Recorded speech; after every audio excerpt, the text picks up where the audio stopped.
Hello friends, it's me Alok Kashyap. Welcome channel movies down. और आज मैं आपको top 10 most romantic Korean movie बताऊंगा जो आप लोगों को हिंदी डब्ड में मिल जाएगा। और हाँ, लिस्ट में जितनी मूवी है सभी मूवी काफ़ी ज़्यादा एडोरेबल है, जिन्हें आप लोगों को ज़रूर जाकर देखना चाहिए। और आप लोगों ने मेरे लिस्ट में से कोई भी मूवी देखी है तो कमेंट में बताना कि वो मूवी आप लोगों को कैसी लगी थी। अगर नहीं देखा है तो जाकर देखना, ओके। और आप लोगों को मेरे वीडियो से रिलेटेड किसी भी मूवी के बारे में कोई भी इन्फॉर्मेशन जाननी है तो उसके लिए आप मुझे इंस्टाग्राम पे डीएम कर सकते हो या फिर मेरे टेलीग्राम चैनल को ज्वाइन कर सकते हो। दोनों का लिंक डिस्क्रिप्शन में है, नहीं तो आपको अबाउट सेक्शन में दोनों का लिंक मिल जाएगा। तो ज़्यादा टाइम ना वेस्ट करते हुए चलो वीडियो को स्टार्ट करते हैं।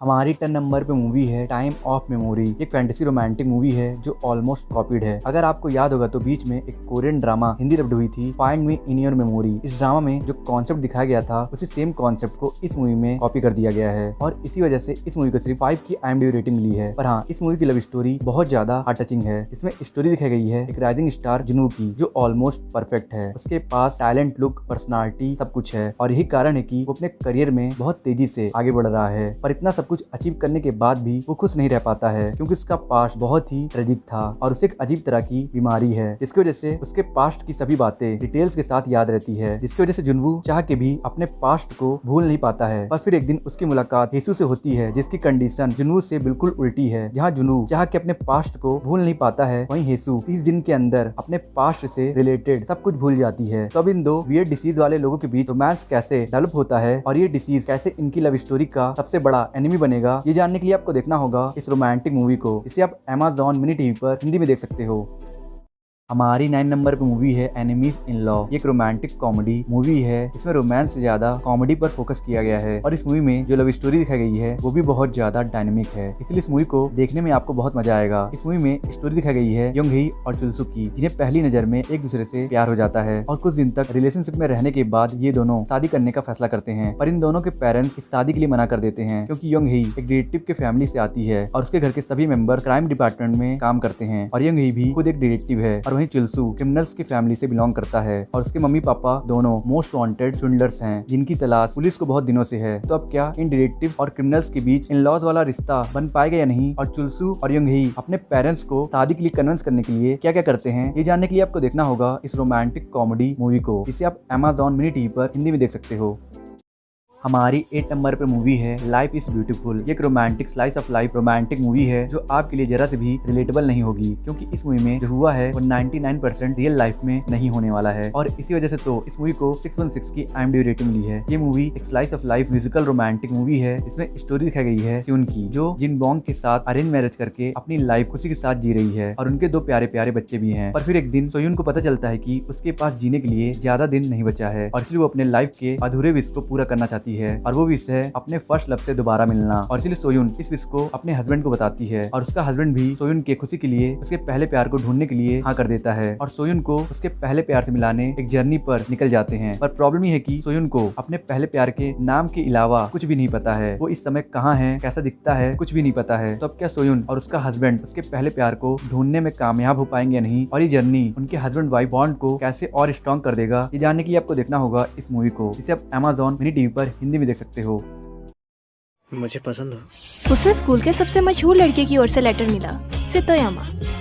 पर क्या सिर्फ दोस्ती के लिए था? वो उसे अपनी असली फीलिंग नहीं बता पा रही थी, तो उसने एक नकली डायरी का सोचा। हमारी 7 नंबर पे मूवी है आवर सीक्रेट डायरी। ये एक super cute high school romantic comedy movie है जिसे 7.4 की IMDb रेटिंग मिली है। इस मूवी में स्टोरी दिखाई गई है एक हाई स्कूल लड़की नाजुमी की, जो बहुत ज्यादा शाय है और अपने साइनेस की वजह से ही वो अपने फीलिंग्स को एक्सप्रेस नहीं कर पाती है। और फिर एक दिन उसे अपने स्कूल डेस्क पर एक लव लेटर मिलता है जिसमें लिखा होता है आई लाइक यू, और इस लेटर को स्कूल के सबसे हॉट लड़के जून ने लिखा था। इसलिए नाजुमी इस लेटर का रिप्लाई दे देती है और धीरे धीरे इन लेटर्स के थ्रू इन दोनों के बीच बात शुरू हो जाती है। और जितना ये दोनों इन नोट्स के थ्रू अपने फीलिंग्स को शेयर करते हैं, उतना ही ये दोनों एक दूसरे की ओर अट्रैक्ट होने लगते हैं। और इस स्टोरी में एक ट्विस्ट है और वो ये है कि जून ने उस लव नोट को नाजुमी के लिए नहीं बल्कि उसकी बेस्ट फ्रेंड इरिनो के लिए लिखा था और नाजुमी ये बात जानते हुए भी जून से इरिनो बनकर बात को कंटिन्यू रखती है। तब क्या होगा जब जून को नाजुमी की रियलिटी के बारे में पता चलेगा और नोट्स के थ्रू स्टार्ट हुई इस लव स्टोरी की एक हैप्पी एंडिंग होगी या पेनफुल एंडिंग, ये जानने के लिए आपको देखना होगा इस इमोशन से भरी रोमांटिक कॉमेडी मूवी को, जिसे आप हिंदी फैन डब्ड में देख सकते हो।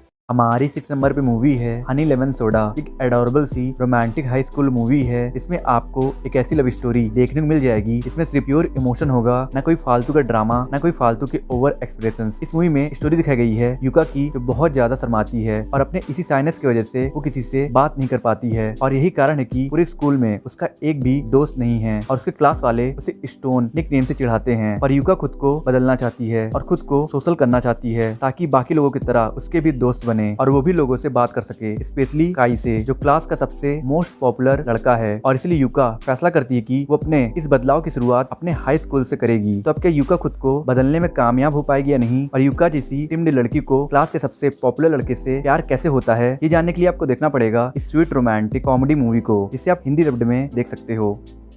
हमारी 5th नंबर पे मूवी है वंडरलैंड। इस मूवी को 6.2 की IMDb रेटिंग मिली है। ये एक साई-फाई रोमांटिक मूवी है जिसमें आपको किसी तरह की स्टोरी लाइन नहीं देखने को मिलेगी। बेसिकली इस मूवी का प्लॉट सेट है एक फिक्शनल वर्ल्ड में, जहाँ एक कंपनी वंडरलैंड मरे हुए लोगों की डिटेल्स, पर्सनालिटी को एनालाइज करके एग्जैक्ट रियल पर्सन की तरह एक AI बनाते हैं, ताकि जिन लोगों ने अपने लविंग वंस को खोया है वो इन AI वर्जन के द्वारा दोबारा अपने लविंग वंस से मिल सके, बातें कर सके और अपने इमोशंस को शेयर कर सके। और इसी कॉन्सेप्ट को फोकस में रखकर कुछ लोगों की बहुत ही ब्यूटीफुल और अधूरी स्टोरी दिखाई गई है इस मूवी में, जो इन AI की मदद से अपने अधूरे इमोशंस को पूरा करने की कोशिश करते हैं। तो फिर अगर आप भी इस इमोशंस को फील करना चाहते हो कि अपने लविंग वंस को खोने के बाद उनसे दोबारा मिलना कैसा होता है, तो आप इस प्यारी सी मूवी को जरूर देखिएगा, जिसे आप हिंदी डब्ड में नेटफ्लिक्स पर देख सकते हो।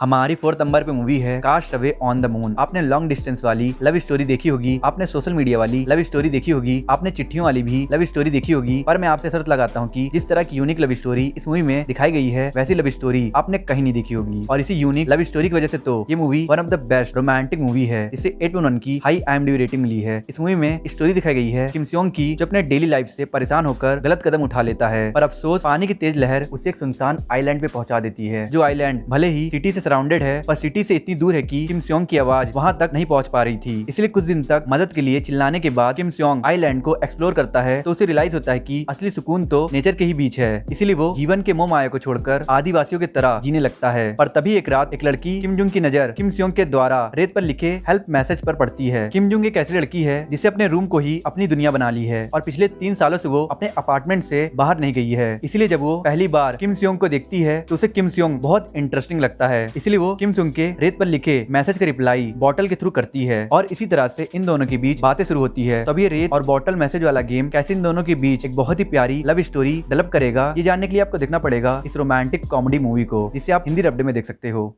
हमारी 3rd नंबर पे मूवी है क्रेजी रिच एशियन। हम सब ने सुना है कि music and love has no barrier, पर एशियन के केस में ऐसा नहीं होता है। एशियंस के केस में प्यार का सबसे बड़ा बैरियर होता है पेरेंट्स का अप्रूवल, जिसे पाने के लिए जमीन आसमान एक करना पड़ जाता है, और अगर पार्टनर फॉरेनर है तो भूल ही जाओ। इसी टिपिकल एशियन माइंडसेट को दिखाया गया है इस रोमांटिक मूवी में, जिसमें स्टोरी दिखाई गई है निक और रेचल की। इनकी लव स्टोरी शुरू होती है न्यूयॉर्क में और इनकी ये love story time to time बहुत गहरी हो जाती है, और इसलिए निक फैसला करता है कि जब वो अपने बेस्ट फ्रेंड कोलिंग के वेडिंग के लिए अपने होम कंट्री सिंगापुर जाएगा तो अपने फैमिली के सामने रेचल को प्रपोज करेगा। पर अफसोस सिंगापुर पहुंचते ही रेचल को पता चलता है कि निक की फैमिली सिंगापुर की one of the richest family है और निक की मम्मी निक के लिए अपने पसंद की लड़की ढूंढना चाहती हैं जिसका स्टैंडर्ड उनके जितना हो। इसीलिए निक की मम्मी पहली नजर से रेचल से नफरत करने लगती हैं और इसी वजह से वो रेचल और निक के रिलेशनशिप को तोड़ने के लिए किसी भी हद तक जाने के लिए तैयार हैं, फिर चाहे उसके लिए इन सब में रेचल की फैमिली को ही क्यों ना इन सब में इन्वॉल्व करना पड़े। तो अब इस चॉइसेस की लड़ाई में निक की मम्मी की जीत होती है या रेचल और निक के प्यार की, ये जानने के लिए आपको देखना होगा इस रोमांटिक कॉमेडी मूवी को, जिसे आप नेटफ्लिक्स पर हिंदी डब्ड में देख सकते हो।